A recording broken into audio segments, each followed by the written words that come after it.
Nanak says, Hear thou, O Bardar, the Lord is the embodiment of truth. The Supreme Essence has no feature or form. First Guru, how is the evil inclination eradicated? How is the way to real life found? What good is ear piercing and living on begged food? It is the one name alone that eternally is there during existence and non-existence of universe, which is the word by which the mind remains steady. If man endures sunshine, peace, and shade, pain alike, then alone, Nanak says, he can utter the name of the great God.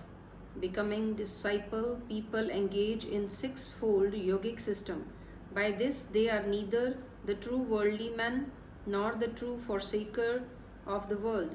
He who remains absorbed in the formless Lord, why should he go to beg alms?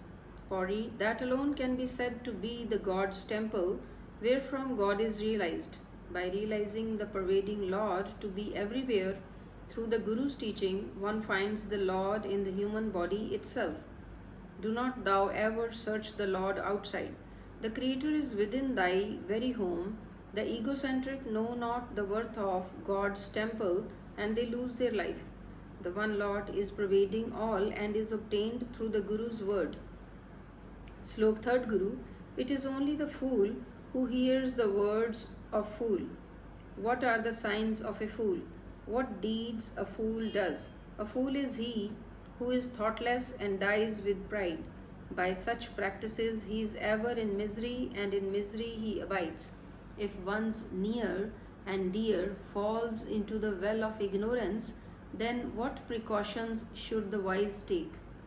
He who is turned Guruwards fall into Lord's meditation and remains detached. By contemplating the Lord's name, he saves himself, and those who are drowning are also saved through him. Nanak says he does that what the Lord wills and endures what comes from him.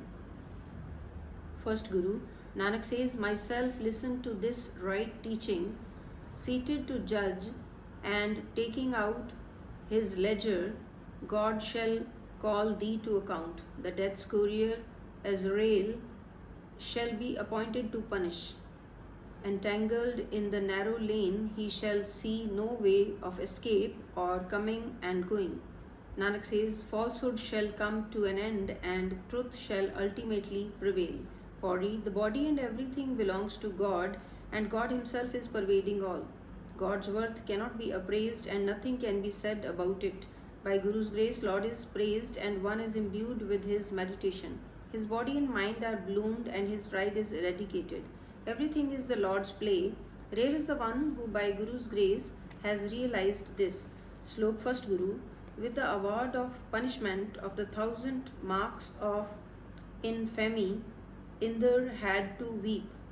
Paras Ram returned home crying. Ajay wailed when he was made to eat the dung he gave in charity. Such is the punishment meted out at the God's portal. Rama wept when he was exiled and Sita and Lakshman were separated from him. The 10-headed Ravan, who took away Sita by beating a hand drum, wept when he lost Ceylon. The Pandavas, whose master lived with them, became servants and wailed. Janmeja wailed as he was gone astray. A single lapse turned him sinner. The sheikhs, seers, and spiritual guides weep lest they suffer agony at the last moment. The kings weep, having their ears torn, and they go begging from house to house. The miser weeps when his hoarded wealth parts company with him. The pandits wail when their learning fails them. The young woman weeps for she has no husband. Nanak says all the world is involved in suffering. He who believes in name becomes victorious. No other ritual or deed is of any account. Second Guru, contemplation, penance and everything else are obtained by believing in the Lord. All other occupations are vain. Nanak says those who believe in God are honored. By the Guru's grace, the Lord is realized. Pauri, the union of the body and self are writ by the Creator Lord from the very beginning.